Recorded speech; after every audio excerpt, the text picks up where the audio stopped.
Hey guys, Frosty Knives here, back with another long-awaited book review. And first off, I want to wish everybody a very merry holiday of your choice. Hope you guys had a good holiday.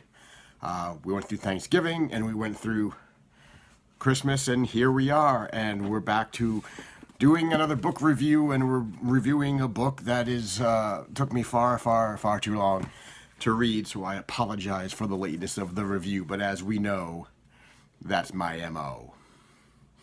So today we are going to be reviewing the Fans' Choice, winner of the first ever Pick Read Review, Pick My Next Book contest, whatever you want to call it. Boom, right here. John Saul's The Right Hand of Evil. Let's get the particulars out of the way. This book was published in 1999, and this book clocks in at 427 pages. Now, there are times in your life when you're walking down a familiar path, and sometimes it behooves you to meander off of that path because you might find something new and exciting. And sadly, this is not one of those times. There are times when you wander off the familiar path and you realize, why the hell did I ever wander off the path in the first place? And that's kind of where we are. So, The Right Hand of Evil by John Saul. I would like to come out here and tell you that this was an enjoyable read. It was not an enjoyable read. It was boring as all get out, which is unfortunate. I put this book down 4 times. I almost didn't finish it. I almost thought of this being the first book that I reviewed without ever finishing it. But I trudged through it, and here we are. So, The Right Hand of Evil is a generic story about the Conway family. It's a mom and a dad, Ted Conway, and the mother. For the life of me, I can't even remember her name at this point. And they have 2 children, Kim and Jared, and Ted's aunt dies. She leaves a house in Louisiana. They move in. The house is possessed, haunted. Evil things are in there. Begins to take over the family, and the shenanigans ensue. Now, on the surface, that sounds like a great read. That's why we all picked this book. But in execution, this book was terrible. It was just terrible. It bored me. It dragged. There was a lot of character development, and it was very poor character development. It was generic mom, generic dad, generic children in a generic house with a generic possession story, and it wasn't even very good. There was some violence in the book. A lot of the violence there was a lot of animal sacrifices in this book. It was nothing new. It was nothing exciting. All of this stuff has been done, and it has been done well. Let me tell you something, folks. This was no Shining, okay? It tried to do something like The Shining did, but it really didn't work out at all. The characters were boring. The characters were generic. The characters were bland. They moved into a very religious town and community, very heavy-handed on the Catholic overtones, which is fine if it serves up the purpose.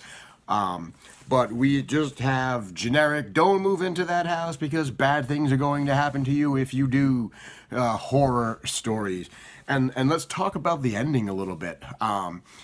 Let's talk about the ending. This entire book, there's 427 pages. This entire book was wrapped up in about 15 pages.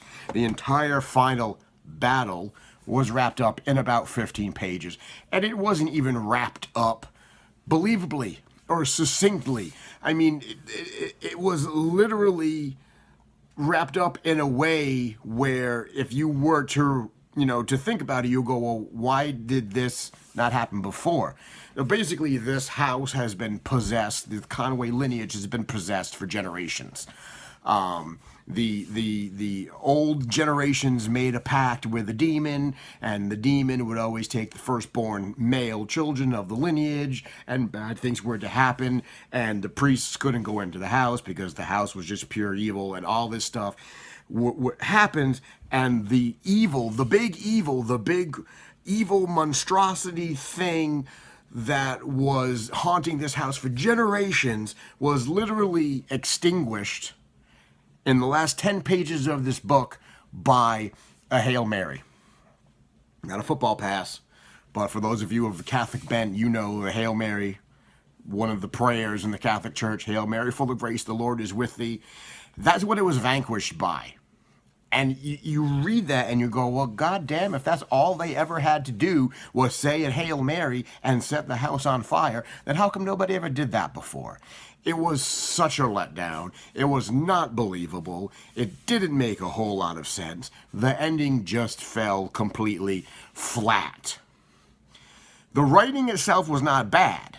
John Saul, he has this thing where he likes to write a lot of one sentence paragraphs, a sentence and a sentence and a sentence, where she wondered, did that thing ever happen? I wonder what's going down. The cat ran across the house. He has these one sentence sort of structures in between these paragraphs, and it's fine. The writing itself was fine. The subject matter itself was fine, but the execution was boring as hell.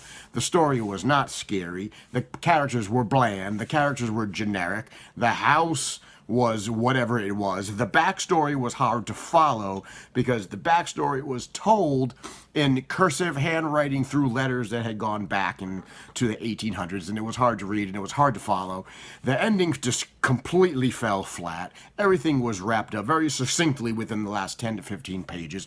It was not believable. And it didn't make a whole lot of sense. These are the and you know what? You need to read these kinds of books, because these are the reasons. These are the kinds of books that make you wonder why you ever left Stephen King in the first place. Like what? And sometimes it's good. Sometimes you get a gem. Sometimes you get something really cool, like a Nosferatu by Joe Hill, or The Troop by Nick Cutter. And then sometimes you just get this. You just get a steaming pile of what the fuck. And the back of the book says it is dazzling and dizzying? Dazzling and dizzying twists. Well, let me tell you something. This book was neither dazzling nor dizzying. What this book was disappointing. And, you know, John Saul, in my opinion, has never been up there on the level of Stephen King, and now I know why. This is generic horror paperback number 109. Almost feels like it was written by a college kid at some point. As a matter of fact, college kids could probably write better. Like I said, the writing wasn't terrible, but it was boring AF.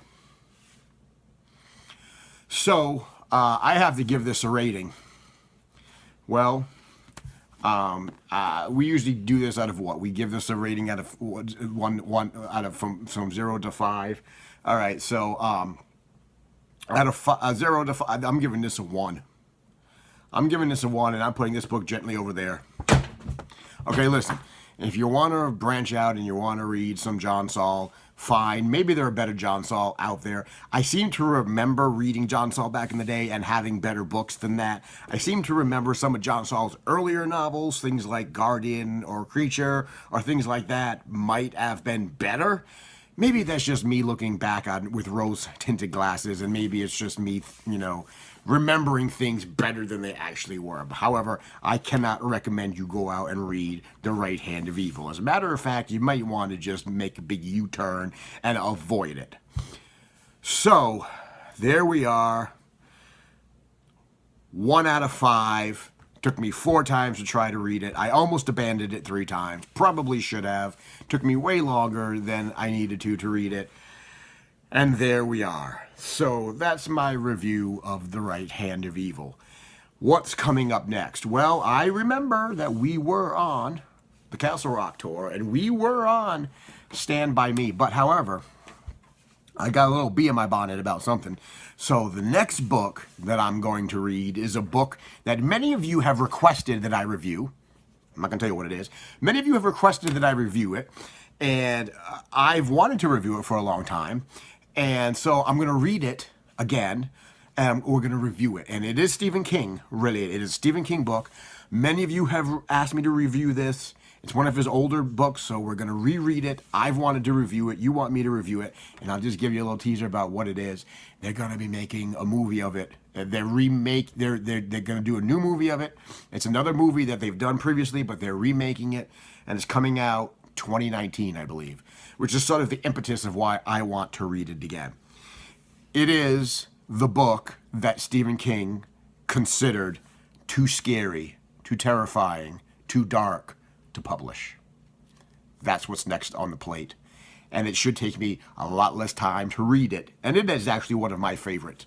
Right next to it, this is in my top 3 for Stephen King. So it is one of my favorites. So guys, that's what's coming down the pike. Sorry this review took so long, but it is what it is. And hey, so here we are. That was my review. Thanks for watching. I hope that you had a good holiday season of your choice, whatever you celebrate. I hope it was good. Hope it was filled with fun and family and lots of fun things to do. And my next review, my next Stephen King review, will be next year. Considering that next year will be sometime next week. I'm not saying that the review will be up next week, but we're right around the corner to 2018. So guys, thanks for watching. Thanks for following my reviews for 2017.